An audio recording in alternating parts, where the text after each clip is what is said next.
Hey guys, तो आज हम एग की कैसी रेसिपी बनाने वाले हैं जो बिल्कुल नई है, बहुत टेस्टी है, बहुत डिलीशियस है। ट्राई करना तो ज़रूर बनता है। इसको नाम दिया है मैंने गोल्डन एग करी। तो चलिए शुरू करते हैं। अगर आपको मेरे रेसिपीज अच्छे लगते हैं तो प्लीज़ वीडियो के नीचे दिया गया लाइक का बटन प्रेस करें और मेरे चैनल को सब्सक्राइब करें। तो सबसे पहले यहाँ पर मैंने उबले हुए अंडे लिए हैं, आलू लिए हैं, आलू भी उबले हुए हैं और इनको इस तरीके से हल्का हल्का सा स्लिट का निशान लगा लेंगे ताकि मसाला जो है वो अच्छे से अंदर तक चला जाए। ठीक है, तो आलू में भी इस तरीके से लगा लेंगे। और ये 8 अंडे हैं और 8 ही आलू यहाँ पर लिए हैं। और ये जो एग करी है 7 से 8 लोगों के लिए सफिशेंट होती है। ठीक है, तो ये आलू अंडे को इस तरीके से निशान लगाकर एक बड़े से बाउल में हम डाल लेंगे। नमक डालेंगे 1 छोटा चम्मच, और ये 1 छोटा चम्मच रेड चिली पाउडर डाल दिया है, और ये 1 चम्मच हल्दी डाल दी है। इसको इस तरीके से शेक करेंगे और ये देखिए गोल्डन एग्स जो हैं बनकर तैयार हो गए हैं। तो अब आ जाते हैं अगले प्रोसेस में। यहाँ पर मैंने लहसुन लिया है, 10 से 15 कलियाँ छील कर ली हैं, और 2 इंच अदरक का टुकड़ा लिया है, इसको काट लिया है। 2 हरी मिर्चें डालेंगे काट कर, और ये 2 सूखी लाल मिर्चें इसमें इस तरीके से काट कर डाल देंगे। तो बस इस तरीके से इसको थोड़ा सा पानी डालेंगे और इसको ग्राइंड करके एक अच्छा सा पेस्ट बनाकर तैयार कर लेंगे। तो ये देखिए पेस्ट जो है तैयार हो गया है। तो अब आ जाते हैं आगे। यहाँ पर 5 मीडियम साइज़ के प्याज मैंने बारीक बारीक काट लिए हैं और 6 टमाटर पीस कर लिए हैं। अब एक कढ़ाई को गर्म होने के लिए रखेंगे और उसमें ये सरसों का तेल डाल देंगे। तो लगभग 3 से 4 टेबल स्पून तेल हमें लगेगा, और सरसों के तेल में हम इसे बनाएंगे तो इसका जो टेस्ट है वो बहुत अच्छा आएगा। तो यहाँ पर ये सबसे पहले हम इसमें अंडे फ्राई करके लेंगे। तो इस तरीके से सारे जो एग्स है इसमें डाल देंगे और उनको गोल्डन होने तक अच्छा सा फ्राई करेंगे। यहाँ पर फ्लेम को आप मीडियम से हाई के बीच में रख सकते हैं, लेकिन इनको इस तरीके से चलाते रहिएगा। तो ये देखिए अंडे जो हैं वो ऊपर से सीख गए हैं, इनको निकाल लेते हैं। और बिल्कुल इसी तरीके से हम आलू को भी फ्राई करके ले लेंगे। आलू फ्राई करते हुए अगर आपको लगे कि कोई आलू ज़्यादा बड़ा है तो आप उसको इस तरीके से बीच में से काट सकते हैं। तो ये देखिए 2 आलू जो है मेरे पास थोड़े ज़्यादा बड़े थे तो मैंने इस तरीके से काट दिए। अब इनको अच्छे से सेक लेंगे ताकि जो गोल्डन एक क्रिस्प लेयर है वो इनके ऊपर आ जाए।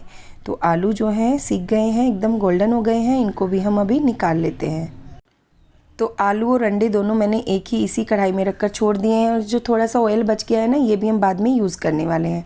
तो अब एक दूसरा पैन ले लेंगे और इसमें फिर से मस्टर्ड ऑयल डालेंगे। तो लगभग 3 से 4 बड़े चम्मच मस्टर्ड ऑयल यहाँ पे लगेगा, क्योंकि प्याज जो है वो अच्छे से भुनना चाहिए। तो मैंने जीरा डाला, हींग डाला, और ये तेज पत्ता, दालचीनी, और ये बड़े वाली इलायची, 5 लौंग डाल दी हैं। ये मसालों का जो सारा लिस्ट है मैंने स्क्रीन पे भी दिया है और मैं डिस्क्रिप्शन बॉक्स में भी दे दूँगी, आप चाहें तो चेक कर सकते हैं। तो अब बस प्याज डाल देंगे और इनको अच्छे से गोल्डन ब्राउन होने तक भूनेंगे। तेल डालने में अब थोड़ा भी कंजूसी ना करें, क्योंकि प्याज जो है हमने 5 प्याज काट कर लिए हैं तो वो अच्छे से भुननी चाहिए। तो अगर थोड़ा ज़्यादा तेल डालेंगे तो अच्छे से भुनकर तैयार होंगी। तो इस तरीके से इनको गोल्डन ब्राउन होने तक हम अच्छे से सेक लेंगे। इनको चलाते रहिएगा ताकि एक ही तरफ से जल ना जाए। तो प्याज भुनकर तैयार हो गए हैं। अभी जो अदरक लहसुन का और मिर्ची का पेस्ट बनाया था वो डाल देंगे, और साथ में ही हम यहाँ पर टमाटर डाल देंगे। तो इस तरीके से इनको चला देंगे। इनको मिक्स करने के बाद हम इन्हें इसमें थोड़ा सा नमक ऐड करेंगे पहले। तो यहाँ पर 2 छोटे चम्मच नमक मैं डाल रही हूँ। आप चाहें तो अपने टेस्ट के अकॉर्डिंग एडजस्ट कर सकते हैं, बट 2 से ढाई छोटे चम्मच इनफ होता है इतनी करी बनाने के लिए। इसको ढक देंगे और ढककर मीडियम फ्लेम पर अच्छे से पकने तक, तेल के रिलीज़ होने तक हम इसको पकाएंगे। बीच में चला देंगे 1 से 2 बार।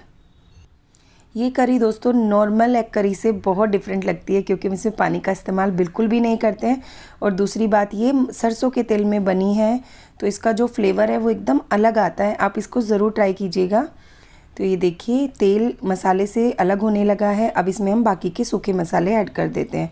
तो 2 बड़े चम्मच मैंने कोरिएंडर पाउडर डाला, 1 छोटा चम्मच हल्दी, 1 छोटा चम्मच रेड चिली पाउडर, और 1 छोटा चम्मच ब्लैक पेपर पाउडर, 1 छोटा चम्मच गरम मसाला, और अमचूर डाला है यहाँ पर। और अमचूर डालना इसमें बहुत ज़रूरी है, तभी इसका टेंगी सा फ्लेवर निकल कर आता है। तो 1.5 छोटा चम्मच अमचूर यहाँ पर मैंने डाला है। और ये वाली एग करी को जो वो फ्रोज़न वाले लच्छा पराठा आते हैं ना, उसके साथ आप सर्व करेंगे तो मतलब 4 गुना चांद लग जाएंगे आपके डिनर में या फिर लंच में। ये 2 बड़े चम्मच मैंने देसी घी डाल दिया है, और आप चाहें तो लच्छा पराठा घर पर भी बनाकर तैयार कर सकते हैं। तो ये लिटरली ऑप्शनल है। मैं लच्छा पराठा की रेसिपी भी जल्दी से आपके साथ शेयर करने वाली हूँ। आई थिंक पहले भी एक शेयर की है, आप चाहें तो चेक कर सकते हैं। तो यहाँ पर ये जो आलू अंडे थे और उसमें जो थोड़ा सा तेल बच गया था ना, एकदम ज़रा सा, वो भी इसमें डाल देंगे और उनको मिला देंगे अच्छे से, ताकि जो मसाला है आलू और अंडे के ऊपर अच्छे से कोट हो जाए। और बस इसको ढक देंगे, फ्लेम को एकदम लो कर देंगे और 5 से 6 मिनट के लिए इसको पका लेंगे। 5 से 6 मिनट पकाने के बाद इसको एक बार चला देंगे और ये देखिए करी जो है बनकर तैयार है। थोड़े से धनिया के पत्ते डाल देंगे। अगर आपको ये रेसिपी थोड़ी सी भी अच्छी लगी हो तो प्लीज़ लाइक कीजिए, शेयर कीजिए, चैनल को सब्सक्राइब करना मत भूलिए।